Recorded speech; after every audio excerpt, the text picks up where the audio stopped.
ओम शांति।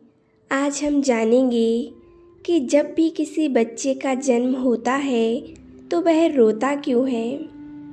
वह जन्म लेते ही रोने क्यों लगता है। यह प्रश्न कई भाई बहनों का है कि जन्म लेते ही बच्चा रोता क्यों है।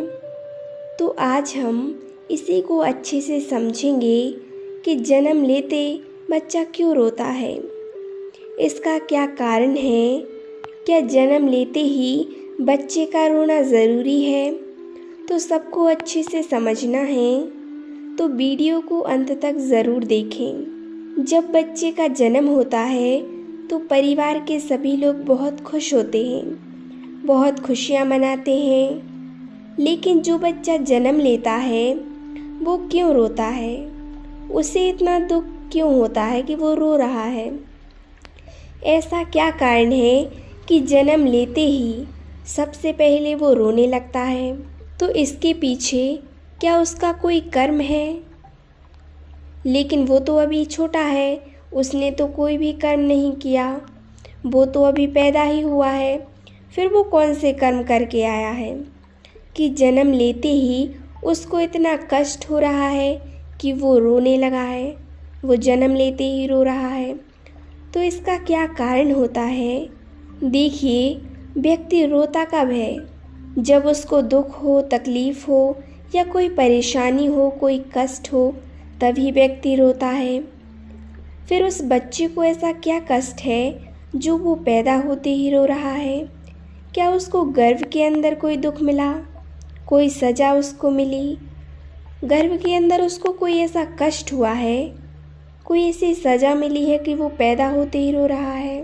फिर उस बच्चे को ऐसा क्या कष्ट है जो पैदा होते ही उसके आँखों में आंसू आ रहे हैं। तो देखिए, कोई तो उसको ऐसा कष्ट मिला है जो वो पैदा होते ही रो रहा है। तो देखिए, उसको कोई तो ऐसा कष्ट मिला है जो वो रो रहा है।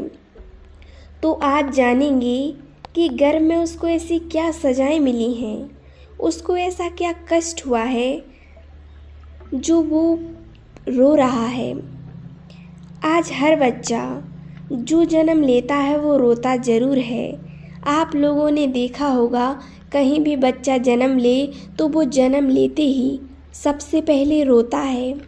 जो आत्माएं अच्छे कर्म करती हैं, ईश्वर के दिखाए हुए रास्ते पर चलती हैं, पवित्र होती हैं, जो पुण्य आत्माएं होती हैं, उन आत्माओं को कभी दुख परेशानी नहीं होती। उनको किसी भी प्रकार की कोई सज़ा का सामना नहीं करना पड़ता। यह स्वयं परमात्मा, वो ईश्वर हमें बताते हैं कि जो महान आत्माएं होती हैं, पुण्य आत्माएं होती हैं, उन्हें कोई भी कष्ट भोगना नहीं पड़ता है। पवित्र आत्माओं को कोई भी कष्ट नहीं मिल सकता। लेकिन जो आत्माएं पाप कर्म करती हैं, गलत काम करती हैं, तो ऐसी ही आत्माओं को सजाएं भोगनी पड़ती हैं। उन्हें दुख भी बहुत मिलता है, बहुत कष्ट का सामना उन्हें करना पड़ता है। वो बहुत कष्ट भोगती हैं। जितना पाप वो करती हैं उतना ही कष्ट उनको भोगना पड़ता है, उतनी ही समस्याओं, उतनी ही तकलीफ़ों का सामना उनको करना पड़ता है। जो आत्माएं पहली बार सीधे परमधाम से आकर जन्म लेती हैं, वो बहुत पवित्र आत्माएं होती हैं और उनको कोई भी सजाएं नहीं मिलती, उनको कोई भी दुख तकलीफ़, कोई भी परेशानी नहीं होती है, उनको कोई भी सजाएं भोगनी नहीं पड़ती। जो आत्माएं जितना पाप कर्म करती हैं उनको उसकी उतनी ही सजाएं भोगनी होती हैं। इसीलिए जन्म लेते ही बच्चा रोने लगता है। तो आप सोचेंगे कि गर्भ के अंदर ऐसी क्या सजाएं मिलती हैं, सजाएं कैसे होती हैं गर्भ के अंदर। तो देखिए, जब हम पूर्व जन्म में कई पाप कर्म करके आते हैं जिसकी सज़ा हमें अभी भोगनी पड़ती है। जब बच्चा गर्भ में होता है तो चारों ओर घोर अंधेरा छाया होता है, रोशनी की एक भी किरण वहाँ पर नहीं होती है, चारों तरफ अंधेरा ही अंधेरा होता है। वहाँ उसे जेल जैसा महसूस होता है।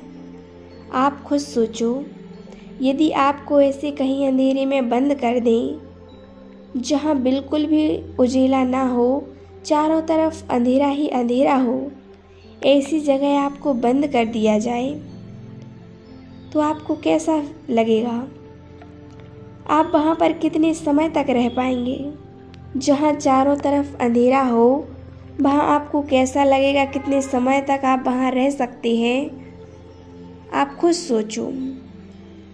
ऐसा ही गर्भ के अंदर होता है, चारों तरफ घोर अंधेरा होता है और उसी में कितनों महीनों तक उस आत्माओं को वहाँ रहना होता है।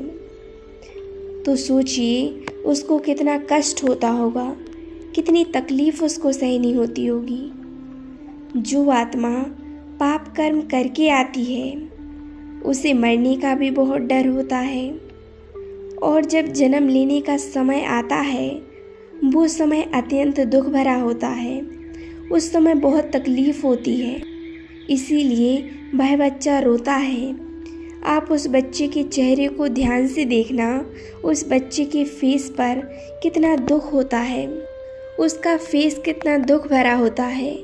आप उस बच्चे के फेस को देखकर ही बता सकते हो कि उसको कितनी सज़ाएं मिली होंगी, कितनी दुख में वो रहा होगा। वो बच्चा बहुत सज़ाएं भोग कर आया है।